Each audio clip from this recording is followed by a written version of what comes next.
Hello, good morning, good people. Sedikit goyang. Welcome Sunday, selamat datang. Kita ada di hari Minggu lagi sekarang. Waktunya kita menggunakan sesi hari Minggu untuk berpikir. This is thinking time. Kali ini saya ingin bicarakan sesuatu yang menurut saya menggelitik sekali, terutama di pebisnis yang suka sekali menggunakan kata-kata semangat. Semangat, kita bisa. Ya, teman-teman kalau melihat vlog ini Anda tahu konteks ini kan pasti sering orang bilang ya semangat, semangat gitu ya. So, pertanyaan saya adalah semangat di mananya? Apanya yang semangat? Nah, kalau saya melihat dalam konteks bisnis pada umumnya, ternyata ada beberapa orang yang sama-sama semangatnya, tapi lebih cepat sukses, ada yang lebih cepat naik, menanjak karirnya kalau di bidang profesional, ada yang lebih cepat cuan, lebih profit, ada yang lebih hebat, tapi ada juga yang sama-sama semangatnya, kadarnya juga sama-sama kerja keras, tapi kemudian semangatnya tidak berbuah hasil manis alias zong. Nah, di mana bedanya? Apa sih semangat itu dan bagaimana kita bisa menerus semangat di tempat yang benar? Itu yang kita bahas sekarang.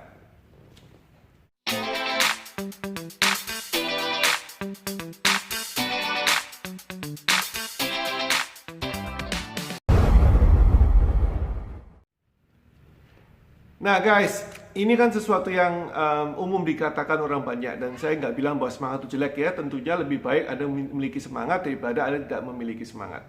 Nah, tapi semangat itu di tempat yang mana, di tempat yang benar, di tempat yang salah, tentu akan membuat hasil Anda berbeda satu dengan yang lain. Ini menurut ahli ya, kan saya kan nggak bisa meriset semuanya, jadi saya baca buku dan saya melihat hasil artikel orang lain. Menurut periset namanya Morten Hansen. Ya, Morten Hansen ini seorang profesor PhD yang melakukan riset bahwa ada jenis 4 semangat. Ada 4 semangat dalam bisnis yang beda-beda. Ya, kita pengen tahu ya, berarti ya. Jadi semangat yang pertama itu adalah semangat orang bisnis yang kita bilang semua dikerjakan, tapi semuanya rileks. Ya, jadi semangat jenis pertama adalah semangat orang yang terima semua bisnis, semua kerjaan, semua gangdau digarap, semua urusan diurusin. Semua pekerjaan dikerjakan, yang penting bikinnya cuan-cuan-cuan, yang penting bikinnya profit dan omset. Ya, tapi tidak satu pun difokuskan alias relax, ya santai, sebisa mungkin dikerjakan. Itu nomor 1. Semangat nomor 2 bisnis adalah semangat di mana orangnya itu pilih-pilih kerjaan.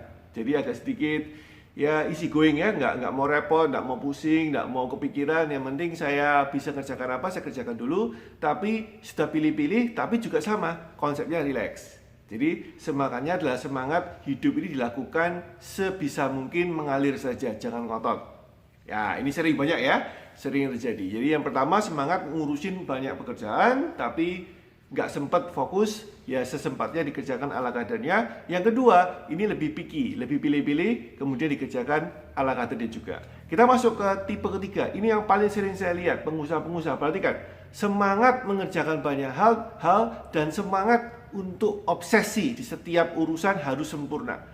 Jadi sudah semangat ngurusin banyak hal dan kepikirannya itu luar biasa, siang malam dipikirin, harus bagus semuanya, semua titik harus baik dan sempurna. Yang kita namanya obsesi. Nah, ini adalah tipe yang ketiga. Nanti kita lihat skornya ya, habis ini saya jelaskan skornya. Kemudian tipe keempat adalah semangat untuk mengerjakan sesuai keahliannya, dipilih-pilih mana yang tidak mau, mana yang nggak cocok nggak dipilih, tapi kemudian obsesi 100%, 1000% kalau perlu ke titik di mana dia mau fokuskan. Oke, mari kita lihat. Menurut Profesor Morten T. Hansen, kelompok pertama, semangat yang mengerjakan semua tapi rileks, itu tingkat keberhasilannya atau kualitas pekerjaannya hanya dikasih nilai namanya 11%. Jadi cuma 11% kemungkinan dia akan sukses dan berhasil. Kualitas pekerjaannya di level 11% dibanding 100, 11/100. Oke, sekarang kita kelompok kedua. Kelompok yang mengerjakan sedikit tapi juga santai, easy going ya. Ternyata skornya jauh lebih baik. Skornya adalah 53% kemungkinan berhasil. Nah, ini banyak orang yang bilang, "Tuh kan, makanya santai aja, Bro." Gitu ya. Nah, yang ketiga sekarang ya, orang yang ngerjain banyak hal tapi terobsesi untuk sempurna. Kita bilang namanya perfeksionis tapi ke banyak hal. Ternyata perhatikan, skornya 54%. Jadi sebetulnya skornya tidak beda jauh dengan tipe yang kedua. Tipe yang easy going. Itu kenapa kok banyak orang easy going dengan orang yang perfeksionis itu berkelahi ya. Buat apa kamu ngurusin banyak hal, ngurusin pikir-pikir, santai aja, yang penting jalanin apa yang bisa. Ini tipe 2 yang ngomong. Tipe yang ketiga yang ngomong, nggak bisa, semua harus baik, dia banyak kesempatan, saya mesti ambil semua kesempatan. Ini tipe yang ketiga. Ternyata walaupun mereka berkelahi, hasil riset membuktikan nggak beda jauh, 11-12. 153, 154. Mari kita lihat topik kelompok keempat. Semangat di fokus ke 1-2 titik saja sesuai dengan kemampuan dan obsesi 100%. Nah, ini ternyata skornya adalah 82% kemungkinan untuk sukses. Nah guys, jadi sekarang Anda tahu kan, kalau Anda dibilang semangat di bidang apa, Anda punya 4 kategori semangat. Yang mana pilihan Anda? Ayo, boleh jujur ya. Anda bisa tulis di di komentar di bawah ini, di vlog ke saya, Anda tipe yang mana? Gitu ya. Saya kemungkinan tipe yang kedua apa yang ketiga, ganti-ganti tergantung mood saya. Ya, jadi ini saya bukan contoh yang baik. Anda mesti mengerti bahwa ternyata ada 4 semangat ini. Nah, kalau kita boleh milih, tentu kita milih nomor 4, yaitu Anda pilih sesuai dengan jurusan kekuatan Anda dan kemudian Anda obses. Apa sih obsesi itu, Coach? Apa contohnya? Ada sebuah restoran legendaris di Jepang yang namanya Sukibayashi, ya. Sukibayashi Jiro. Ini adalah sushi restoran yang dikelola oleh namanya Jiro Ono. Jiro Ono ini adalah sushi master berumur 91 tahun, terletak di Tokyo. Tokyo tempatnya pun nggak terlalu bagus, di bawah subway metronya di Tokyo ya, tempat kereta apinya cepatnya Tokyo, di subway-nya di bawahnya, di underpass-nya. Dan tempatnya biasa banget, sederhana sekali. Toiletnya pun di luar, harus masuk ke subway dulu, harus keluar ke daerah stasiun, baru bisa ke buang air kecil. Jadi tempatnya tidak terlalu indah, tidak terlalu hebat, tidak terlalu mewah. Tapi dia mendapatkan 3 Michelin Star. Bagi yang belum tahu, Michelin Star itu adalah tingkat restoran tertinggi yang dijadikan sebagai parameter apakah restoran itu termasuk hebat atau tidak. Nah, tapi dia tidak dapat 1, 2, tapi dapat 3. 3 Michelin Star untuk Sukibayashi, ya, Jiro, tempatnya si Jiro Ono ini berbisnis. Nah, apa yang luar biasa? Ternyata si Jiro Ono ini dengan timnya itu obsesi menghasilkan sushi terbaik di dunia. Ya, Alkisah sebuah cerita, salah satu muridnya Jiro Ono ini, master sushi ini, belanja ke pasar untuk mencari tuna. Seluruh pasar itu menghasilkan tuna, menyediakan tuna yang kualitas bagus, tapi dia pulang dengan tangan kosong. Bukan dimarahin bosnya, tapi malah dipuji sama Jiro Ono. Kenapa? Karena dia jelas tidak akan membawa pulang tuna kalau tidak menemukan yang terbaik menurut standar mereka. Jadi walaupun hari itu tidak ada tuna, maksudnya hari itu dia buka restoran, maka dia nggak jual menu tuna. Ya, kemudian ada cerita lagi di mana guritanya, oktopusnya itu dipijet 45 menit dengan tangan dan seterusnya. Ini cerita Anda bisa cek di beberapa sumber, di Google juga ada tentang Sukibayashi Jiro. Poin saya adalah ketika Anda terobsesi dengan pekerjaan Anda, maka Anda harus, ketika Anda semangat dengan pekerjaan Anda memilih obsesi atau semangat nomor 4, di mana Anda memilih hal kecil tapi kemudian obses, laser fokus ke sana, maka Anda harus mengikuti pedoman daripada Jiro Ono ini. Apa yang Anda bisa lakukan supaya melakukan terbaik dan terbaik. Nah, tentu tidak semudah ini dikatakan, ya. Ternyata ada 3 problem kenapa kita tidak bisa fokus dalam obsesi. Problem pertama adalah ketika Anda banyak proses, banyak kerjakan, banyak SOP di dalam bisnis, banyak aturan, banyak hukum, banyak prosedural, banyak apapun juga di dalam aturan bisnis Anda yang membuat Anda tidak bisa mempersingkat proses pekerjaan Anda. Ini salah satu tantangan buat saya juga ya, sebagai presenter, sebagai pemberi materi. Kadang saya suka memberikan slide yang terlalu banyak ketika di offline maupun di Zoom. Ya, Zoom kan kita bisa pakai slide juga.